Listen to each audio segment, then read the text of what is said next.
네, 반갑습니다. 독거치열지입니다. 저는 부산에 돌아왔고요. 8일 만에 집으로 돌아왔습니다. 8일 동안 서울에도 있었고 전국 여러 곳을 제가 드라이빙 도어 투 도어로 지금 다니면서 좀 돌아봤는데 많이 걷지는 못해가지고 차로 좀 많이 다녔거든요. 근데 정말 경기가 안 좋다는 게 정말 좀 진하게 느껴지더라고요. 좀 안타까운 마음 갖고 돌아왔는데 한편으로 보면은 되게 짧은 여행이기도 했거든요. 근데 8일 만에 들어오니까 집에 오니까 집이 너무 좋은 거예요. 그러면서 볼 때 제가 어떻게 4년 동안 세계 여행을 하고 전 세계 3분의 1을 여행하고 돌아왔는지 참 믿기지가 않는데 이 돌아올 곳이 있다는 거 이게 집이라는 곳이 있다 보니까 집이 정말 편하다 뭐 이런 생각들을 할 수 있는 거가 아닌가 생각이 들더라고요. 만약에 집이 없이 돌아다닌다면은 그런 생각을 안 하겠죠. 아무튼 시장이 계속해서 좋습니다. 9월달 계절성 뭐 이런 것들 매크로의 엄청난 뭐 어려움들 경기 침체 그런 가능성들 이런 것들 다 훌 털어버리고 시장은 굉장히 강력하게 가고 있고요. 제가 어떤 그 경제 유튜버, 그 증시 유튜버의 영상을 한 4분의 1 정도 보다가 말았는데, 아직까지도 경기 침체로 인해서 시장이 망가질 것이다. 이런 얘기들을 하는 거 보면서, 진짜 사람들이 저런 영상들을 보면서 얼마나, 뭐랄까, 좋은 투자 기회들을 놓칠까, 이런 생각이 많이 들더라고요. 그래서 참, 뭐, 그런 영상들, 그런 채널들이 엄청나게 많을 텐데, 그런 조회수 파리 채널들에 현혹되지 마시고 여러분들이 직접 공부하셔서 경제를 바라보고 또 주식시장을 바라보는 그런 눈을 좀 가졌으면 좋겠습니다. 저번 영상에서 제가 그 매크로라는 게 주식시장과 조금 디바이드 돼 있다. 약간 따로 노는 시장이 된 지가 꽤 됐다고 말씀드렸잖아요. 제가 생각하기에는 2015년도에 제가 처음 해외 증시를 시작을 했거든요. 17년도에 해외 증시라고 15년도부터는 약간 그 리서치를 좀 했다고 해야 되나? 그렇게 들어갔는데 2017년도에도 테크 주식들이 고평가다 이런 얘기 있었고 그 당시에도 반도체 서버 증설 빅테크들이 그때도 있었으니까 그때는 엔비디아는 빅테크는 아니고 약간 뭐 미디엄 테크 정도 된다고 해야 되나요? 뭐 그런 식이었는데 그때도 고평가 논란은 꾸준히 있었어요. 근데 이 기업들이 엄청나게 빠르게 성장하다 보니까 그런 시장의 그런 우려들을 잠재우고 쭉쭉쭉 올라갔었죠. 사실 그 전에는 빅테크들이 실적을 만들어가면서 그 테크 주식들이 이렇게 시장이 기업이 커가고 또 시가총액도 커가는 그런 적이 없었어요. 예전에는 IT 버블 같은 경우에는 기업들이 실적을 만들어내지 못하고 주가만 가는 그런 랠리였거든요. 그 전에는 뭐 테크란 것도 뭐 사실상 뭐 별거 없었고. 근데 2015년 이후부터의 그런 테크 랠리 같은 경우에는 기업들이 실제로 이익을 만들어내는 거죠. 그래서 빅테크, 뭐 빅세븐 이런 종목들이 이제 태동하기 시작을 했었고 지금도 마찬가지입니다. 지금도 2015년도쯤에는 뭐 스마트폰을 위시한 그런 서비스로 인해서 여러 가지 신경제들이 많이 나왔었죠. SNS들도 돈을 이제 벌기 시작을 했었고 또 앞서 말씀드렸듯이 데이터 서버 센터의 그 엄청난 증설 이런 걸 통해서 또 반도체 랠리 그 당시에 어마어마한 반도체 랠리도 있었죠. 반도체 그 D램 같은 경우도 그렇고. 그래서 가파른 성장을 통해서 시가총액도 성장했었고, 고평가 논란도 당연히 있었고, 또 전기차라고 하는 그런 산업도 있었고, 태동하기 시작했었고, 또 태양광이라든가 풍력이라든가 이런 산업들도 그렇고. 지금 같은 경우에는 마찬가지로 AI 서버 센터 증설, 엄청난 서버 센터 증설이 제가 볼 때는 미국 역사상 있어서 가장 큰 투자의 그런 그 사이클이 아닌가 그런 생각이 들거든요. 저는 지금까지 미국 기업들이 한 개의 기업들이 120조씩 투자를 하는 그런 건 처음 봤어요. 한 산업에 연간 500조씩 그 인프라 투자, 그러니까 하드웨어, 물리적인 그런 인프라 투자하는 걸 처음 봤거든요. 이런 엄청난 투자가 지금 GDP를 견인하고 있고 GDP 0.7%를 견인하고 있는 그런 세상이거든요. 그러니까 이전에는 없던 그런 투자가 어마어마한 투자가 일어나고 있는 그런 상황입니다. 그래서 제가 예전에도 말씀드렸는데 매크로라는 게 소비도 있고 그 투자도 있고 수출도 있고 수입도 있고 뭐 고용도 있고 여러 가지가 있긴 한데 지금은 이 엄청난 투자가 모든 것들을 견인해 가고 있는 그런 산업이거든요. 그리고 이게 주식 투자하고도 연결이 되는 겁니다. 테크 주식들이 미국 경제를 지금 견인하고 있는 그런 상황이고요. 소비는 안 좋죠. 안 좋은 부분들이 조금 있죠. 뭐 근데 소비가 안 좋다고 하는 거는 성장률이 좀 떨어진다는 부분인지 소비가 뭐 그 겨울이 오듯이 확 줄어들고 그런 건 아니거든요. 단톡방에 계신 분한테는 뭐 제가 뭐 그 데이터를 말씀드리지만 미국인 중에서 그 소득의 10% 상위 10%인 사람들이 미국 전체 소비의 50% 정도를 가지고 갑니다. 근데 이 사람들은 경기에 별로 영향을 안 받죠. 부자들이 경기에 뭐 영향을 받습니까? 자산이 엄청나게 많은데. 그렇기 때문에 어떤 면에서 볼 때는 그 미국의 소비라는 건 전체 큰 파이로 볼 때는 견조하게 갈 수밖에 없어요. 그래서 소비가 망가지면서 뭐 GDP의 70% 미국 GDP의 70%가 소비를 통해서 이끌어진다고 하지만 이게 급격하게 망가질 가능성은 별로 없다는 거죠. 그리고 그 나머지 이제 90%의 사람들이 소비를 하는데 이 사람들의 소비가 준다 하더라도 적어도 최소한의 소비든 하거든요. 특히 이제 미국이라는 나라가 엔겔 지수가 높은 나라인데 마트에 가서 월마트라든가 뭐 마트에 가서 아니면 아마존을 통해서 음식들 뭐 필요한 식료품들을 사서 그 소비하는 그런 소비들을 계속해서 기본적인 건 깔고 가기 때문에 미국 소비가 망가지기는 사실 쉽지가 않습니다. 근래 들어서 그 뭐 실험 고용이 좀 망가지는 부분이 있긴 하지만 전체적으로 실업률도 망가지지 않는 상황이잖아요. 4.2%, 4.3%이 정도 수준은 미국 경제를 GDP를 망가뜨릴 정도까지의 그 정도의 그 실업률은 아니에요. 그래서 소비가 망가지면서 매크로가 망가지고 기업들의 실적도 망가지는 그런 그림은 제가 보기에는 사실은 쉽지가 않아요. 구조적으로 쉽지 않은 그런 상황이 됐다고 저는 보고 있고요. 그러니까 정리를 하게 되면은 경기에 영향을 받지 않는 최상위층의 그 소비가 상당히 높기 때문에 이 소비가 줄어들면서 전체 소비를 망가뜨리긴 쉽지가 않은 거고, 그리고 나머지 단의 사람들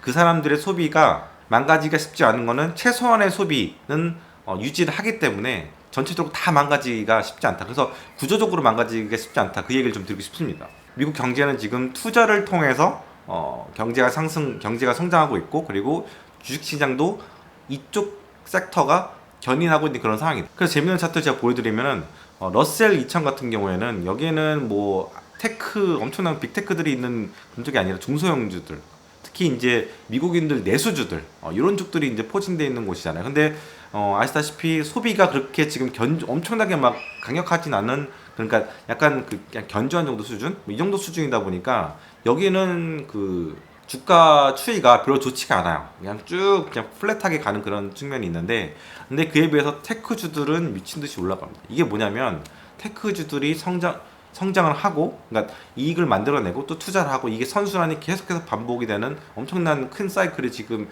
지속이 되고 있기 때문에 투자자 입장에서 볼 때는 어디가 더 매력적일까요?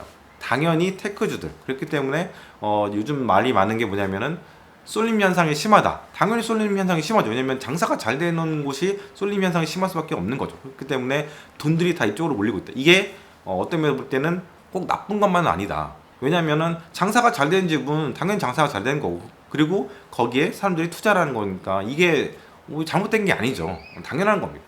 자본주의 사회에서는 정말 제가 볼 때는 당연한 거라고 보고 있고요.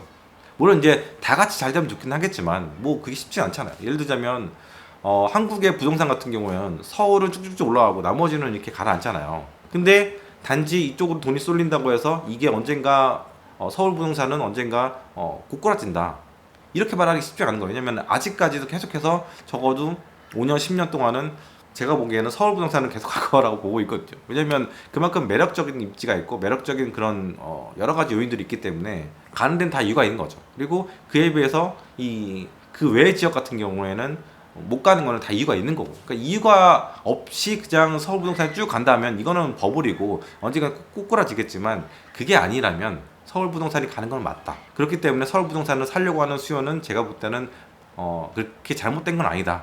그렇게 생각하고 있습니다. 그래서 여러분들이 뭐 그 증권가 정보를 그 취합하는 여러분들이 받는 그런 통로는 되게 많을 거예요. 뭐 여러 가지 채널을 통해서도 많이 보실 것이고, 유튜브, 뭐 블로그 여러 군데서 보실 텐데, 한번 그런 자료들을 본인이 직접 곱씹어보는 그런 시간이 필요하지 않나. 그냥 누군가가 읽어주는 그런 이야기만 듣고 그렇구나, 그렇게 판단하지 마시고 비판적으로 한번 생각해 보시고 투자 결정하시는 게 좋지 않겠나, 그런 생각을 좀 합니다. 개별 종목들을 보게 되면 저한테는 약간 미운오리 새끼 같은 이제 엔비디아가 반등을 좀 며칠 동안 하는 것 같아요. 악재가 상당히 많았었고, 중국발 경쟁자들 그쪽에서 좀 이렇게 여러 가지 이슈들이 중국에서 오면서 며칠 동안 반등 못했는데 인텔이 올라가는 거, 그렇게 올라간 것도 처음 보네요. 인텔 발로 해서 엔비디아도 같이 올라왔는데 사실 그렇게 큰 의미가 있는 건 아니라고 저는 생각이 드는데 시장이 워낙 지금 올라갈 만한 그런 구실들 좀 찾는 것 같아요. 왜냐하면 워낙 돈이 많다 보니까 돈이 많다는 건 이제 유동성이 많다는 건데 제가 예전 영상에도 계속 말씀드렸던 게 제가 보기에는 유동성이 상당히 많은데 일부 사람들이 일부 유튜버들이 그런 얘기를 해요. 지금 유동성이 메말랐다. 저는 아무리 봐도 유동성의 최고의 끝판왕 지표가 M2인데 M2가 꺾여서 내려가는 걸 본 적이 없는데도 불구하고 어떻게 어떤 논리로 인해서 유동성이 메말라 간다라는 얘기를 하는지 저는 이해 못했거든요. 근데 뭐 농구로 많이 얘기하는 게 뭐냐면 TJ 잔고 이게 TJ 잔고를 채우기 위해서 돈을 엄청나게 또 이제 정부가 시중에 있는 자금을 끌어들일 것이다 이런 얘기를 하는데 이건 궤변이죠. 왜냐하면 유동성을 측정할 수 있는 유동성이 들어가고 나가고 하는 그런 통로가 정말 수만 가지가 있는데 그 중에서 TJ는 딱 하나예요.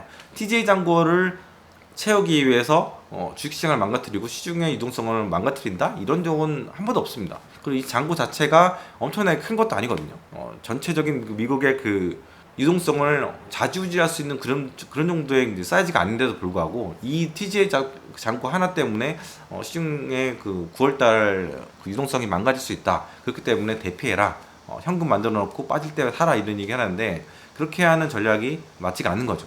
그러니까 그럴듯한 얘기들 TGA 잔고가 뭐야? 이러면은 사람들이 잘 모르잖아요. 근데 이런 얘기를 통해서 막 얘기를 하게 되면 사람들로 하여금 두려움을 갖게 되고 이게 얼만큼 이 미국이란 큰 나라에서 유동성을 좌지우지할 수 있는 건지 사람들이 가늠을 못하잖아요. 그러니까 이런 걸 이용해서 공포팔이를 하게 된 거고 이런 것들이 참 투자 시장을 뭔가 망가뜨리는 투자 센티를 망가뜨리는 어떻게 보면 이 유튜브 업계에서도 투자 쪽에서는 그러니까 규제가 좀 있어야 되지 않겠나 저는 이런 생각도 좀 들고요. 잘 모르는 사람들을 호도하는 그런 사람들을 좀 많이 좀 이렇게 없애야 된다 생각이 드는데 뭐 어쩔 수가 없죠. 여기에는 유튜브라는 거는 자기 하고 싶은 대로 막 얘기를 막 하는 것이니까. 그래서 10월 달에는 제가 보기에는 더 큰 시장의 상승이 있을 것 같고 실적 시즌 때 어닝 서프라이즈가 팡팡팡 터지면서 더 이제 포멀 랠리가 오게 될 것 같아요. 지난 3월 달, 4월 달 이때 저와 같이 이제 주식을 샀던 분들은 지금 엄청난 그 잔고의 그 폭등에 정말 즐거우실 것 같고 이런 정말 인생에 있어서 정말 흔치 않은 기회거든요.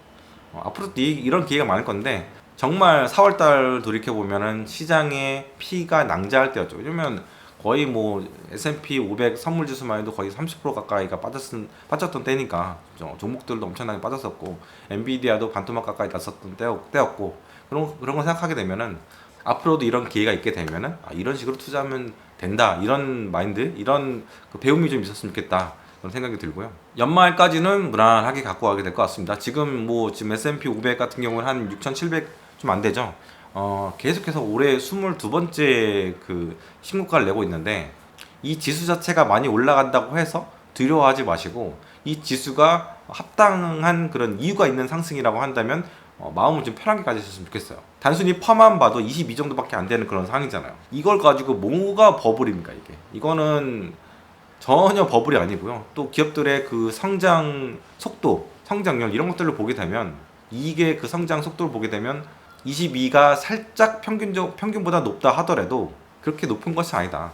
이런 판단을 좀 했으면 좋겠고 그래서 연말까지는 무난하게 제가 볼 때는 잘하면 10월달, 11월달 이때쯤에 7,000포인트 역사적 정말 신고가 중에서도 정말 이정표가 될 수 있는 7,000까지 갈 수 있지 않겠나 이런 생각도 들고요. 뭐 지난 그 7월달 이럴 때도 그 빅테크 종목들이 10% 8%씩 막 뛰었잖아요. 실적 발표가 나서 어닝 서프라이즈가 나면서 물론 지금은 약간 EPS 예상치가 조금 올라온 건 있는데 제가 생각하기에는 기업들이 성장하는 속도가 테크주들이 성장하는 속도가 상당히 지금 빠르기 때문에 더 뛰어넘어서 어닝 서프라이즈를 낼 가능성도 높을 것 같고 저번 2분기 실적 나왔을 때는 어닝 서프라이즈 비율이 한 80% 정도 됐던 것 같은데 이번에는 제가 볼 땐 더 될 것 같아요. 그러면 진짜 즐거운 일들이 앞으로도 계속 있을 거기 때문에 이 여러분들이 갖고 있는 종목들이 좀 더 숙성돼서 아주 맛있는 와인이 될 때까지 잘 기다려 보시는 게 좋지 않겠나 생각합니다. 그래서 저도 지금 역사적인 신고가로 지금 그 계좌가 쭉쭉 올라가고 있고 이 자리를 빌어서 또 이제 그 슈퍼챗이라든가 후원해 주신 분들 감사드리고요. 저희 단톡방은 여전히 열려 있습니다. 오셔서 같이 공부하시고 또 시장에 대해서 제가 여러 가지 얘기들을 하루에 한 4-5시간씩 계속 얘기하고 또 자료를 보내드리니까 같이 오셔서 이제 공부하시고 또 배움을 알아갔으면 좋겠고요. 제가 그 투자를 한 지가 이제 올해로 23년이고 증권사에 있었던 시간이 14년인데 어떻게 보면 이제 전업한 지 5년 됐거든요. 퇴사하고 나서. 근데 그때 배웠던 것들이 이렇게 퇴사하고 나서 많은 분들한테 도움이 될 줄은 몰랐어요. 그래서 참 뿌듯함도 느끼고 또 보람도 느끼고 근래 들어서 이제 많은 분들이 저와 함께 이제 투자하시면서 잔고가 늘어나는 거 보면서 굉장히 이제 흐뭇하게 생각을 하고 있고요. 이 채널은 그 단톡방을 위주로 해서 운영되는 채널입니다. 제가 이제 시장에 있는 세세한 이야기들을 다른 유튜버들처럼 하루에 영상 한두 개씩 올려가면서 막 그렇게는 못하고요. 한 일주일에 한 번씩은 영상 올리는 걸 목표로 하고 있고, 대신에 시장에 많은 이야기들, 생각들은 제가 텍스트 위주의 사람입니다. 이 약간 영상 위주의 사람이 아니고 텍스트 위주의 사람이기 때문에, 옛날 사람이기 때문에 제가 운영하고 있는 단톡방, 커피 한 잔 값도 안 되는 금액으로 제가 그 굉장히 낮은 그 허들로 이렇게 가입 문턱을 만들어 놨거든요. 거의 이제 문턱이 없는 건 마찬가지인데 오셔가지고 같이 공부하셨으면 좋겠습니다. 이제 가을이 왔는데 너무 좋은 계절인 것 같아요. 그동안 너무 더웠기 때문에 늘 반팔 입고 다니다가 이제 부산도 이제 조금 이렇게 서늘해졌어요. 그래서 너무 좋은 계절이 와서 여행도 가고 싶고 막 이런데 제 다리가 지금 아킬레스 건염 때문에 예정됐던 중국 여행도 못 가게 됐고 참 안타깝긴 한데 어쩌겠습니까. 인생이라는 게 진짜 앞을 내다볼 수 없는 것 같아요. 아킬레스 건염이라고 하는 정말 예상치도 못한, 알지도 못했던 병을 제가 지금 얻어가지고 요양 중인데, 여러분들도 건강히 유의하시고요. 40대 중반 꺾이니까 별의별 병들이 다 생기네요. 단톡방에서 뵙도록 하겠습니다. 감사합니다.